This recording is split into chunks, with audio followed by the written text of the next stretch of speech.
Hello दोस्तों, आप सभी का स्वागत है 20 एमसीक्यू सीरीज़ में। और आज हम लोग देखने वाले हैं कॉलोनियल पॉलिसी, खास करके एडमिनिस्ट्रेशन, प्रेस और डिसेंट्रलाइजेशन के संबंध में। कल हम लोग देखा था शिक्षा को लेकर के। तो चलिए शुरू करते हैं। जो पहला क्वेश्चन है, भारत में British governor general Warren Hastings के संदर्भ में निम्नलिखित कथनों पर विचार करें। जो पहला कथन है, उन्होंने ब्रिटिश अदालतों में कानून के प्रशासन में सहायता के लिए योग्य भारतीयों की नियमित आपूर्ति सुनिश्चित करने के लिए कलकत्ता मदरसा की स्थापना की। बिल्कुल सही कथन है।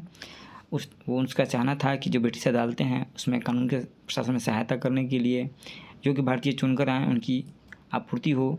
तो इसके लिए उसने कलकत्ता मदरसा की स्थापना किया था 1781 ईस्वी में। इसके बाद जोनाथन डंकन द्वारा भी यही मंशा लिए हुए 1791 में वाराणसी में संस्कृत जो विद्यालय उसकी स्थापना की जाती है। तो कथन फर्स्ट सही है। दूसरा है कि उन्होंने सबसे अधिक बोली लगाने वाले को राजस्व एकत्र करने का अधिकार नीलाम करके भूमि राजस्व के साथ प्रयोग किया।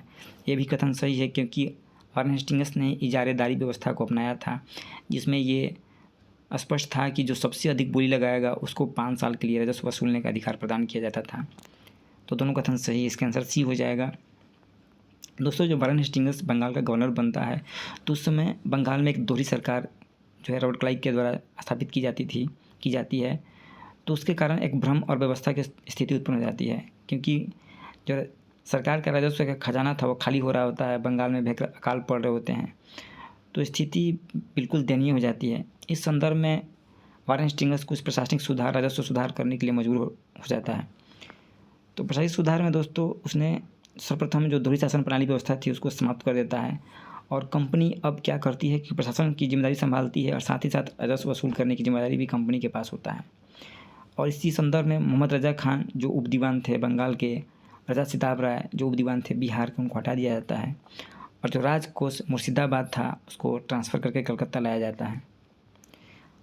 राजस्व सुधार में देखते हैं, आपको पता ही होगा कि बक्सर के युद्ध के बाद जो है बंगाल, बिहार, उड़ीसा की दीवानी जो है कंपनी को प्राप्त हो गई थी। तो राजस्व संग्रह और प्रशासन जो है अब दोनों एक साथ करने के लिए कलेक्टर की नियुक्ति किया जाता है, और जिन्हें स्थानीय अधिकारी इसमें मदद करने के लिए उनको बोला जाता है। साथ ही साथ जो सबसे अधिक बोली राजस्व के लिए बोली लगाते थे उनके साथ एक समझौता कर लिया जाता है 5 साल के लिए। बाद में इसको चेंज करके 1 साल कर दिया जाता है। तो ये सभी चीज़ें जो हैं राजस्व किस तरह से बढ़ाया जाए उसके लिए ये सब चीज़ें अपनाई जाती हैं। अगला क्वेश्चन है, निम्नलिखित में से कौन एक सही है? Lord Wellesley, sensor of press act, Lord Hastings, the licensing regulations, Lord Lytton, the newspaper act, Lord Minto, vernacular press act. Vernacular press act 1878 ईस्वी में लॉर्ड लीटन के काल में आया था। द न्यूज़पेपर एक्ट ये 1908 में लॉर्ड कर्जन के शासनकाल में आया था। द लाइसेंसिंग रेगुलेशन एक्ट 1823 में लॉर्ड एमस्ट थे, उस समय आया था। तो आंसर ई होगा censorship of press act, Lord Wellesley, यही सही आंसर है। अगला है कि कॉर्नवालिस संहिता के संदर्भ में डायकोटोमी ऑफ पावर का क्या आशय है? तो दोस्तों, डायकोटोमी ऑफ पावर का मतलब होता है कि न्यायिक और कार्यकारी शक्तियों को पृथक पृथक किया जाए।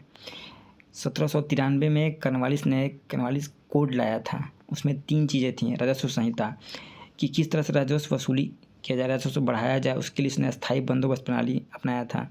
न्यायिक संहिता में उसने एक शक्ति का विभाजन किया। जो कलेक्टर जो थे उनको राजस्व वसूलने का अधिकार भी प्राप्त था, साथ ही साथ वो न्यायिक शक्तियों से भी लैस थे। तो इसने क्या किया कि दोनों को सेपरेट कर दिया। जिस तरह से हम लोग पढ़ते हैं कि अनुच्छेद 50 के तहत जो है कार्यपालिका को विधायिका से अलग किया जाए, उसी तरह से ये डायकोटोमी ऑफ पावर का मतलब यही होता है कि जो न्यायिक शक्ति है, कार्यकारी शक्ति, उनको पृथक पृथक किया जाए। प्रशासनिक संहिता में इसने जो सिविल सर्विस रिफॉर्म्स किए, योग्यता के आधार पर नियुक्ति होने लगी, भ्रष्टाचार को कम किया, वेतन वृद्धि किया, तो ये सब चीज़ें उपाय लागू किया उसने कॉर्नवालिस कोड के तहत। नेक्स्ट क्वेश्चन है, वारेन हेस्टिंग्स के समय न्यायपालिका में किस स्तर पर दीवानी अदालतों की स्थापना की गई थी? तो दोस्तों, वारेन हेस्टिंग्स जो है उस समय जिला स्तर पे दीवानी अदालतों की स्थापना किया था। जिला स्तर पे 2 अदालतें होती थीं, एक दीवानी मुद्दों से संबंधित, दूसरा फौजदारी मुद्दों से संबंधित। दीवानी मुद्दों में विवाह, संपत्ति, अधिकार, ये सब चीज़ें, इन सब चीज़ों को डील किया जाता था। और जो फौजदारी अदालतें थीं वो उसमें राज्य के खिलाफ और कोई भी आदमी क्राइम करता है तो उसको डील किया जाता था। तो अगर दीवानी मुद्दों से संबंधित कोई भी केस हो उसका अपील सदर दीवानी अदालत जो कलकत्ता में होती थी वहाँ पर किया जाता था, और फौजदारी अदालतें का अपील जो है सदर निजामत अदालत जो मुर्शिदाबाद में होती थी वहाँ अपील किया जाता था। बिल्कुल क्लियर रखिएगा।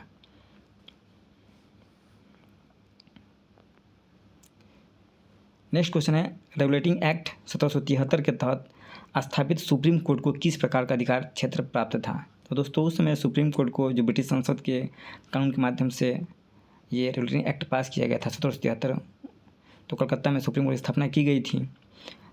इसको मूल और अपील ये दोनों प्रकार के अधिकार प्राप्त हैं। आप लोगों को ये ढूंढना चाहिए, जानना चाहिए कि जब जिलों में या कलकत्ता में सदर निजामत अदालत मुर्शिदाबाद में और सदर दीवानी अदालत कलकत्ता में थी, तो उस समय क्यों फिर ये सुप्रीम कोर्ट की स्थापना किया गया था, क्या रीज़न था, ढूंढिएगा इसे। नेक्स्ट क्वेश्चन है, कॉर्नवालिस ने सदर निजामत अदालत को कहाँ स्थानांतरित किया?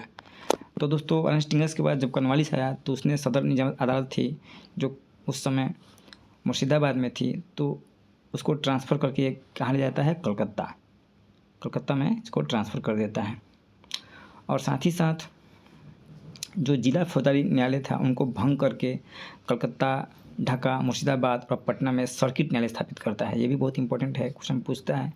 उसने जो जिला में फौजदारी न्यायालय थी उसको भंग करके 4 जगहों पे कलकत्ता, ढाका, मुर्शिदाबाद और पटना में सर्किट न्यायालय स्थापित किए जाते हैं। और यहाँ इन न्यायालयों में जो है यूरोपियन न्यायाधीश बैठते हैं जो दीवानी और फौजदारी दोनों मामलों को संभालते हैं।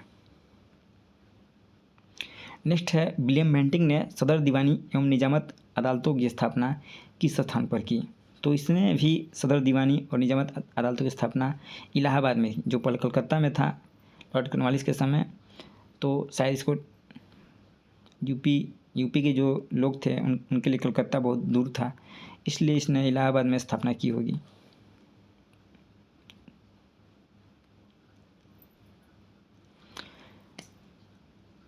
अगला क्वेश्चन है, न्यायालयों में निचली अदालतों के लिए फारसी और स्थानीय भाषा तथा सर्वोच्च न्यायालयों के लिए अंग्रेजी को आधिकारिक भाषा किसने बनाया था?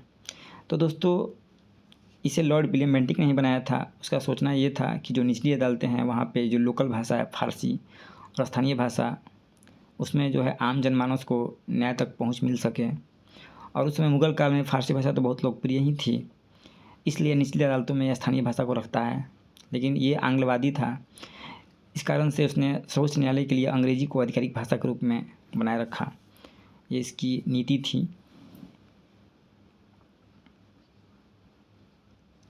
नेक्स्ट क्वेश्चन है, किस अधिनियम द्वारा सिविल सेवा में खुली प्रतियोगिता का सिद्धांत प्रस्तावित किया गया था? तो दोस्तों ये 1853 का चार्टर एक्ट है, उसके माध्यम से जो सिविल सेवा है उसके माध्यम से खुली प्रतियोगिता का सिद्धांत अपनाया गया। दूसरी ओर जो 1793 का चार्टर एक्ट था उसमें ये कहा गया था जो 500 पाउंड वार्षिक वेतन वाले सभी पद हैं वहाँ पर सिर्फ कंपनी के संविदाबद्ध कर्मचारी ही वहाँ पर उन्हीं के लिए पद आरक्षित किए गए थे, उस पर कोई भारतीय नहीं जा सकता था। लेकिन 1853 के चार्टर एक्ट के माध्यम से खुली प्रतियोगिता को शुरू किया गया। एचिसन कमीशन का गठन किस उद्देश्य से किया गया था? तो दोस्तों एचिसन कमीशन का गठन 1886 में लॉर्ड डफरिन के शासनकाल में हुआ था, और इसका प्रमुख उद्देश्य था कि सरकारी सेवाओं में भारतीयों की भर्ती के लिए नीति बनाने के लिए कमेटी गठित की गई थी। आप सभी को पता ही होगा कि 1885 में कांग्रेस की स्थापना हो जाती है। 1857 में देश में क्रांति होती है, बड़ी क्रांति होती है। तो इस तरह से एक अंग्रेज़ों पर दबाव बनता है कि भारतीयों को भी जो प्रशासन में शामिल किया जाए। इन सभी चीज़ों को लेकर के एचिसन कमीशन का गठन किया जाता है। नेक्स्ट है, बंगाल गजट के प्रकाशक कौन थे? तो बंगाल गजट इसका प्रकाशक थे जेम्स हिक्की, और यह भारत का पहला अखबार इन्होंने शुरू किया था बंगाल गजट नाम से। याद रखिएगा, बंगाल गजट भारत का पहला अखबार जेम्स हिक्की 1780 ईस्वी में शुरू किया था। निम्नलिखित युग्मों में से कौन सा सही सुमेलित है? Indian Mirror, A N Sen, Maratha B G Tilak, Amrit Bazar Patrika, Shishir Kumar Ghosh, the Bengali, G K Gokhale. तो दोस्तों में इंडियन मिरर एएन सेन ने लिखा था, मराठा बीजी तिलक 1881 ईस्वी में, अमृत बाजार पत्रिका 1868, शिशिर कुमार घोष ने, और द बंगाली सुरेंद्र बनर्जी ने लिखा था इसके 1879 में। तो इसमें द बंगाली जीके गोखले नहीं होगा, द बंगाली कोलकाता से प्रकाशित होता अंग्रेजी समाचार पत्र था। इसकी स्थापना गिरीश चंद्र घोष ने कोलकाता में किया था दोस्तों। और एक बंगाली भी था जिसे सुरेंद्र बनर्जी ने ये निकालते थे। और वॉइस ऑफ इंडिया इसको दादा भाई नौरोजी निकालते थे। केसरी मराठी में छपती थी और मराठा अंग्रेजी में। याद रखिएगा, केसरी मराठी में और मराठा अंग्रेजी में।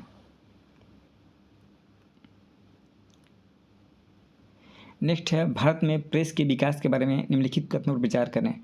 लॉर्ड मेयो को भारतीय प्रेस के मुक्तिदाता के रूप में जाना जाता है। यह कथन बिल्कुल गलत है। चार्ल्स मेटकाफ थे, आप सभी को पता ही होगा।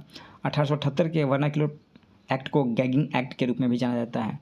ये कथन सही है, इसमें सिर्फ कथन आंसर बी हो जाएगा। जो 1835 का प्रेस अधिनियम था उसी को चार्ल्स मेटकाफ ने समाप्त किया था। जो लॉर्ड एडम्स ने इसको स्थापित किया था 1835 के प्रेस अधिनियम को। इसमें कहा गया था कि किसी की प्रेस शुरू करने के लिए लाइसेंस लेना बहुत अनिवार्य है, तो इसने ये चीज़ को निरस्त कर दिया था। इसीलिए इसे भारतीय प्रेस का मुक्तिदाता भी कहा जाता है। वर्नाक्युलर प्रेस एक्ट 1878 को जो है लॉर्ड लिटन ने लाया था, जिसके माध्यम से जो लोकल प्रेस हैं उन पर प्रतिबंध स्थापित किया गया था। और इससे जो अंग्रेजी पत्रिकाएँ थी, समाचार पत्र, उनको छूट मिला हुआ था और इसके खिलाफ कोई भी अपील का अधिकार इन्हें प्राप्त नहीं था। इसे गलाघोटू अधिनियम भी कहा जाता है दोस्तों। अगला है 1902 के रेलवे आयोग का उद्देश्य क्या था। तो इसका उद्देश्य था विश्वविद्यालय में सुधार करना और इसकी स्थापना लॉर्ड कर्जन ने किया था। इसी आयोग के रिपोर्ट के आधार पे 1904 में जो है विश्वविद्यालय अधिनियम लॉर्ड कर्जन द्वारा पारित किया गया। ये भी इम्पोर्टेंट है। नेक्स्ट है, वर्नाक्युलर प्रेस एक्ट 1878 के अंतर्गत जिन समाचार पत्रों के खिलाफ कार्रवाई की गई थी उनमें से कौन कौन शामिल थे। आपका फेवरेट क्वेश्चन, तो इसमें सोम प्रकाश, भारत मिहिर और ढाका प्रकाश, ये तीनों शामिल थे।